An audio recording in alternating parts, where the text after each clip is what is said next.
Welcome to the What is Stoicism podcast. Today's episode is an interview with a practitioner of Stoicism called Ayo Disu. Ayo is the co-founder of a company called Octillion Capital Partners, whose work he describes in our conversation.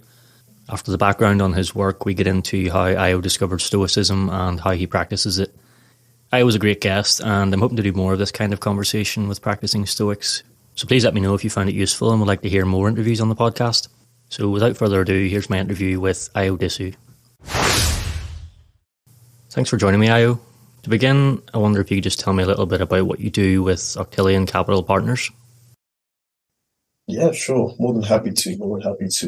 So at Octillion, essentially, we're building a modern-day CPG impact conglomerate with a focus on just clean, healthy, sustainable, and inclusive brands in health and beauty, as well as food and beverage. But we're starting off with the food and beverage industry.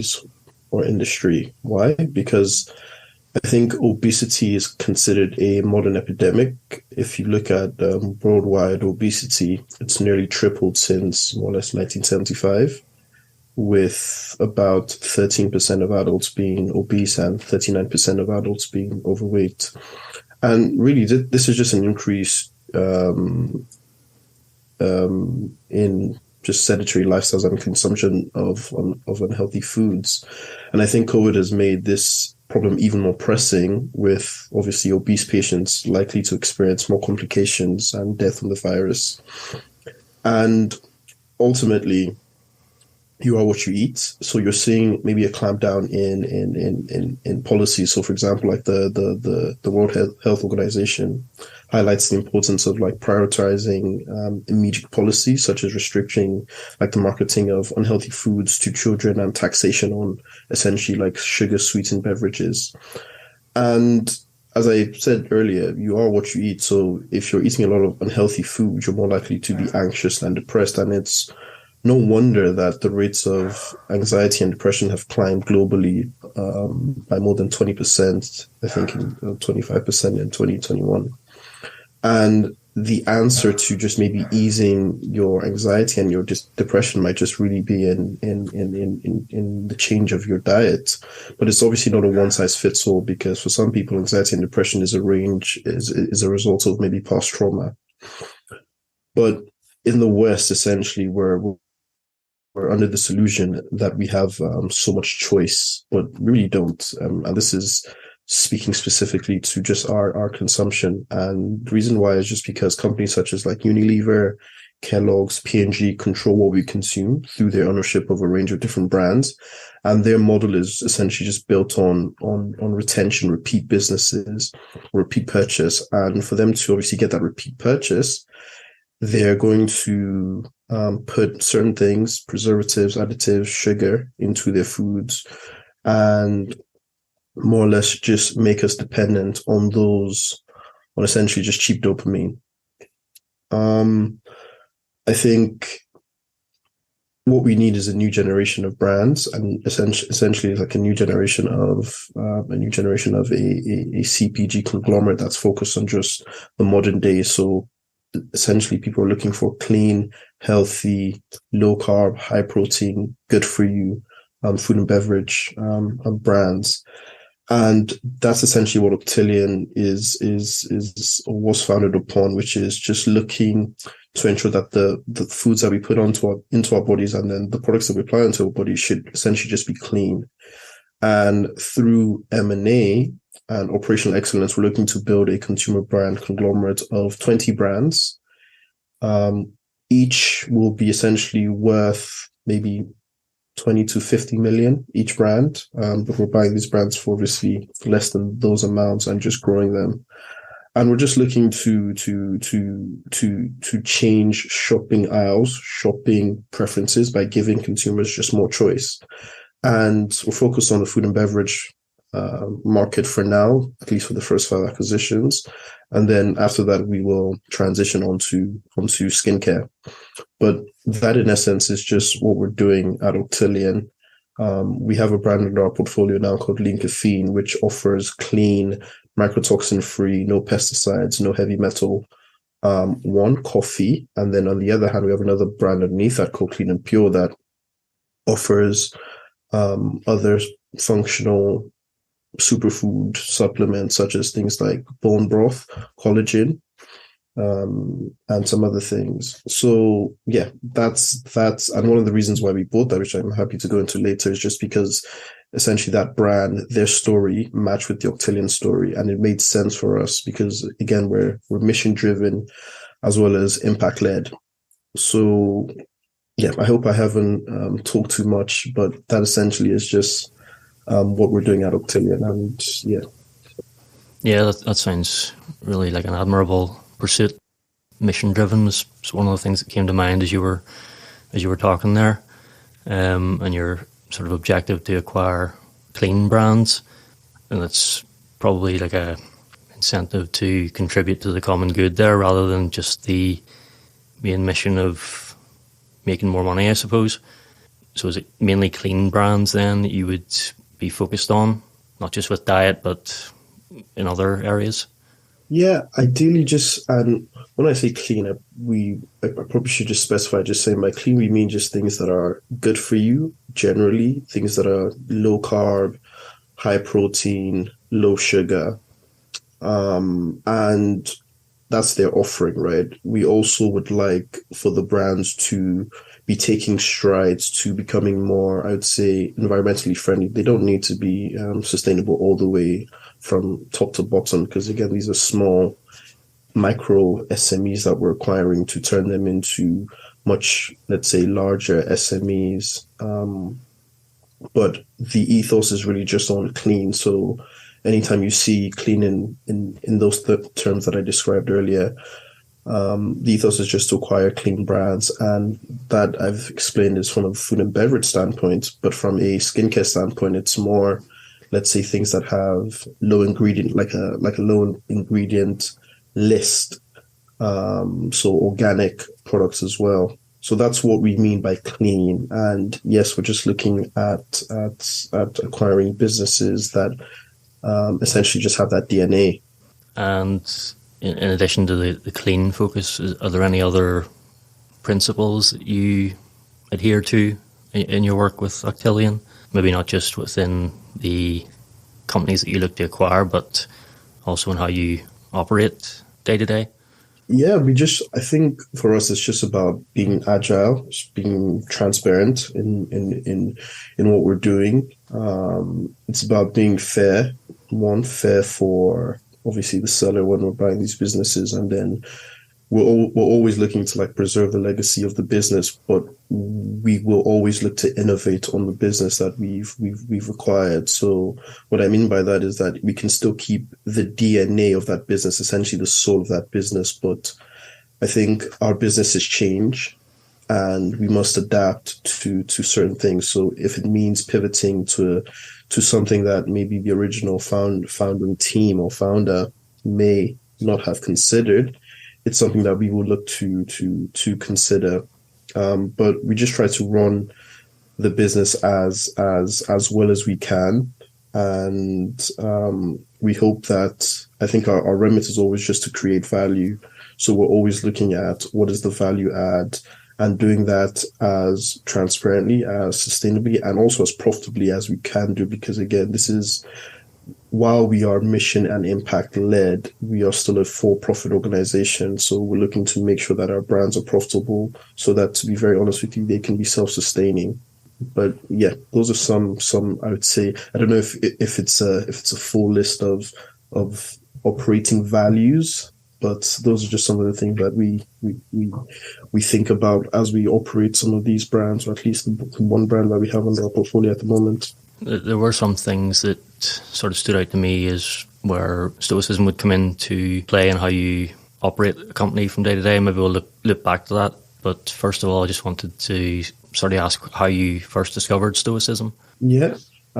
So I came about Stoicism like when I was super young, like when I was maybe like 16. And I've always liked the idea of just having a personal philosophy that I can live by. And I think when I had my first heartbreak, I was looking for a way to process my emotions in general. So I've never been the type of person to just like feel sorry for myself. I always like to reflect, quite introspective, and then just find a solution, really. So rather than like feeling sorry for myself or or doing some things in which I know people at my age at that time were doing, which is like they would call and then they would maybe like sing a song, just to try to win the person over. So like, for example, like I have a mate that called his girlfriend at the time, or the girl he was singing at the time, and he started to sing Usher, Let It Burn. And that's not something that I was super confident to do with my singing skills. So I wanted to go for something a little bit more practical, right?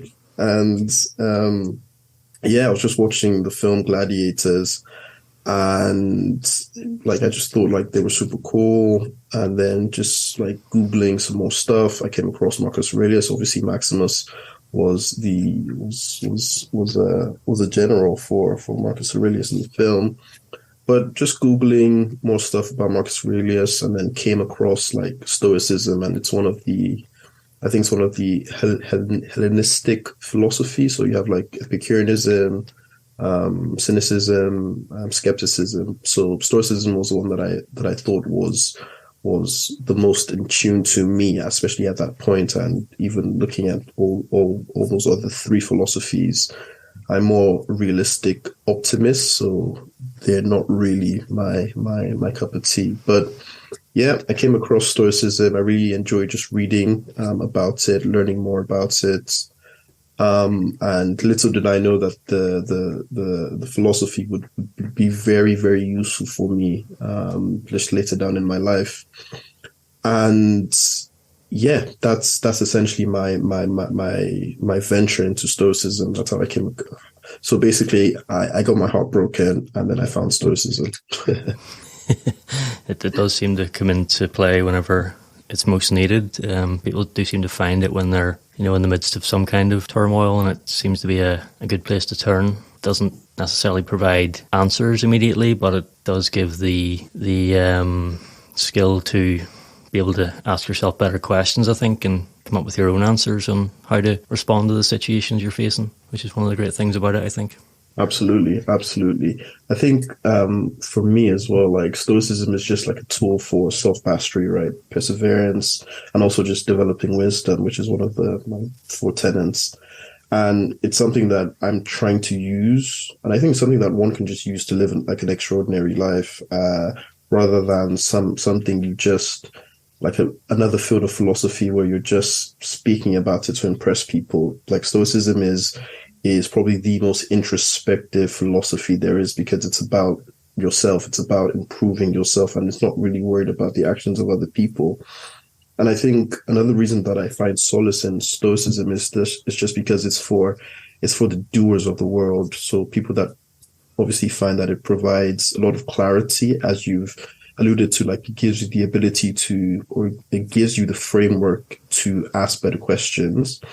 And I think that's super important, especially if you're a doer, because you find that it provides you with the strength, the stamina, as well as just the mindset to deal with your challenging life.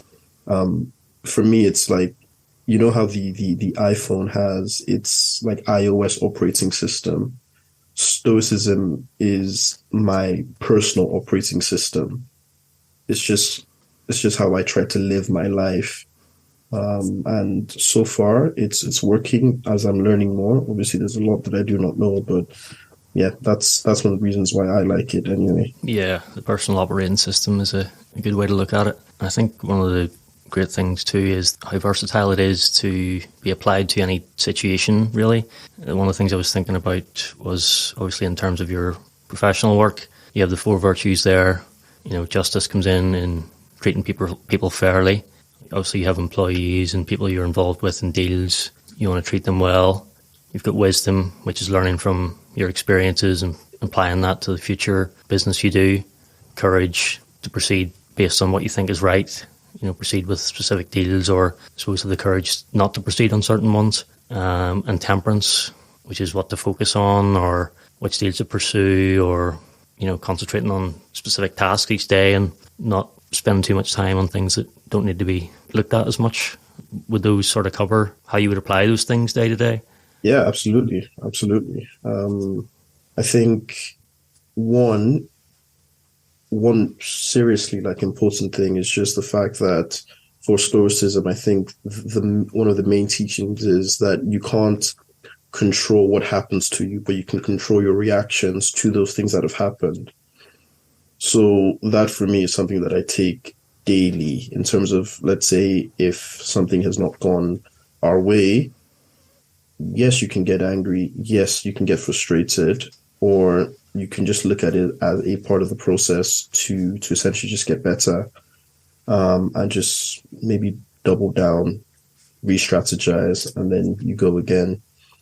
And also, it's definitely given me, and I would say my team, or myself and my partner on the team, focus, because I remember this may not directly tie into Stoicism, but I'm guessing it's if you depends on how you look at it, right? Because when we first started, our mission wasn't as clear as it is today.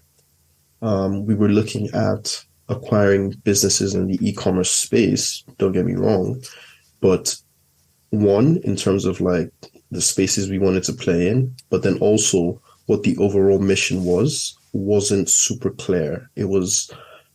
It came through a process of refinement and reiteration. That's when we then realized that, okay, look, in order for us to actually achieve this mission, we need to pick a big problem. And just looking at the data, looking introspectively at my life, how I choose to live my life I'd say in a moderately healthy format. I try to exercise, I try to eat well, not perfect, but I'm very conscious about my health. And my partner as well, who's the same, who actually even had a bigger reason to live a healthier lifestyle, taking lessons from our own personal lives, combined with obviously just looking at macro trends and data, and something that we felt like we could really have an impact, or an industry where we could really have an impact. And also, like, it was very clear to us that tackling the food epidemic as well as just toxic skincare practices was what we wanted to play. And having then targeted or being super specific in those two verticals, it's just given us so much clarity, and it saved us a lot of time, because now when we're assessing maybe new potential opportunities, if it doesn't meet our criteria, and not saying everything will meet our criteria 100%, but if it doesn't meet our criteria for at least being in those two verticals, having the clean profile and some other things, we don't even bother, because we know exactly what we're looking for. And I think just maybe circling that back to Stoicism, I just put that under the column of wisdom, right? You need to know what to work on, what's meaningful, and obviously what's meaningful to you. And just looking at that, I think wisdom is definitely something that, at least from a Stoic perspective, that I'm trying to utilize more of, and it's definitely allowed me and the team to just like focus on what we're doing. So that's a way in which kind of like Stoicism, at least from a business mission perspective, has really helped us. I think it's just wisdom to know exactly what we should be working on and things that we shouldn't really be focusing on. Yeah, and I think that from what you were saying there about trying to tie it with your own personal lifestyle, when your principles are in alignment with what you're actually doing day to day, then that gives you more purpose and makes your work more meaningful. In that sense, you're, I suppose, embodying your philosophy, as Epictetus would say, not only in your personal life, but in your professional as well, which, as you say, makes it more meaningful. The other thing I wanted to ask you about was leadership in terms of your company. I read somewhere that you're considered a servant leader. Can you speak a little about what that means? I think, yeah. So when myself and my co-founder first uh, got in touch, the story is actually it's actually funny because initially I started Octillion as solo and just working on it. I get a message on LinkedIn from this guy just saying I'd like to catch up, but I think I was a bit busy at the time, so I didn't respond immediately. And then he reaches out maybe a week or two later, and he's like, "Oh, I'd love to really catch up." And then I'm like, "Okay, no problem. Let's catch up." We catch up, just have an initial conversation. This was what, maybe like 2021-ish, I believe. And we just caught up. We had a very good chat. We aligned very, very well. And ultimately this guy ended up becoming my partner who's KC, Conley Campbell. And one of the things that we did was like, look, we really want to know who the other person is, not who they say they are, but who they actually are. And we brought on like a coach to extract our values to see obviously where we aligned on certain things, or if we even aligned on anything at all. And that person essentially brought out different traits, and it turned out that we matched on, I would say, like 80% of things in terms of what our values were. So things like honesty, benevolence, transparency, hardworking, assuming that we do not know it all, courage, and things like that. So it was really clear that we were aligned from a value perspective. And essentially, during the course of that entire engagement, they were able to bring out certain like leadership facets from the both of us. Casey I think, was an ethical leader, and I am a servant leader, which I believe means that for me, I look to serve, and I'm guessing what that means is I provide the resources for the team to thrive. I don't mind doing work that may be seen as beneath me. For me, that doesn't matter as long as I'm contributing towards the overall success of our business. I don't really look at jobs as being beneath me or anything like that. Obviously, there's things that, because you can do something doesn't necessarily mean you do it yourself. You can outsource, you can delegate, and things like that. But at the core, I just want to ensure that the team has all the resources that it needs to thrive. And if they need me to get into the trenches with them, I will be there. So I believe that's the meaning of a servant leader. At least that's how I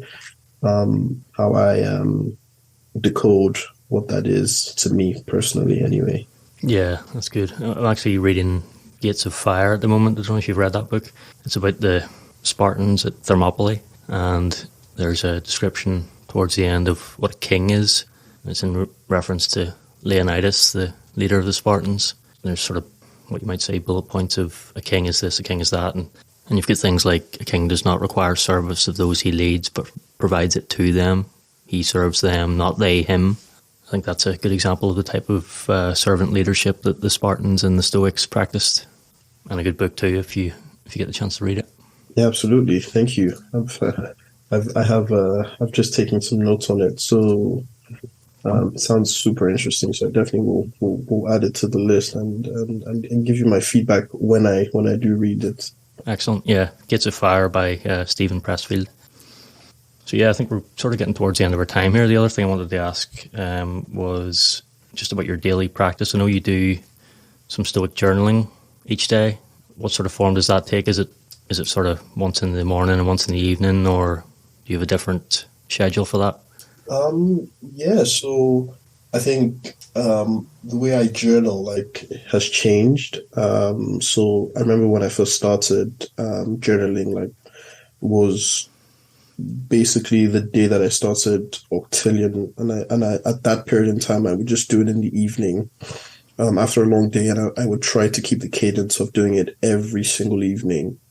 But then after a while, as I got busier, it just became a bit harder to do. So I stopped for a bit, and then about 456 days, or no, I think, yeah, I would say a couple of, let me say, months, maybe like 3 or 4 months later, I then began to journal again. And then what I do now is I don't do it every single day. I do it at least maybe 3 to 4 times a week. I may do it every day, depending on how I feel, but I don't put that pressure to do it every single day. And the format that it takes is usually me, one, starting off with whether that be a Stoic quote or a quote that I resonate with at that point in time, and then just writing down thoughts. It may be maybe expressing gratitude. It may just be expressing different type of things. For me, I try to keep it as raw as possible. I don't try to have a specialized framework or format for writing. It's just how I'm feeling. And I think like journaling is just like actualized reflection. And yeah, I just try to keep it as raw as possible. And I always try to end it off with the kind of like, okay, what would Marcus Aurelius do or something like that, just as a last kind of like thing, and then just write maybe like a word or something like that that can allow me to act accordingly. So yeah, I just do it when I feel like it. Sometimes I do it early in the morning. Sometimes I might do it in the evenings. Sometimes I might do it at lunch, depending. And on the days where I don't do it, that's where your micro meditations come in to play, especially when you're short on time. So I just read, obviously, the newsletter that you have out, and then I use that as essentially my stoic time, or my reflection time, and just to obviously make sure that I'm still into the philosophy, or gaining more understanding of the philosophy, as well as just like using the philosophy practically, not just learning about it, because I think that's the most important thing, is to actually actualize the philosophy that you're learning, and not just like read about it, right? Put it into practice. Yeah, exactly. And yeah, I think it's great the way you do that, and it's key that, you know, the effort is consistent with things like this. And that's probably the main reason I made the morning meditations to be quite a short exercise of each day, to keep it manageable. You know, it's not going to be something that, you know, people don't want to add extra things to do every day. And even if that's the only thing that you do, at least there's some practical element to it of journaling, and it gives you maybe one thought for the day to focus on. So yeah, I think the consistency there is key. I think, yeah, we're just coming to the end of the time now. Is there anything else you wanted to mention, Ayo? No. Thank you very much for having me. This is like my this is the first Stoic podcast I'm doing, or conversation I'm having. So yeah, it's interesting just obviously see another person that likes the philosophy, that is into the philosophy.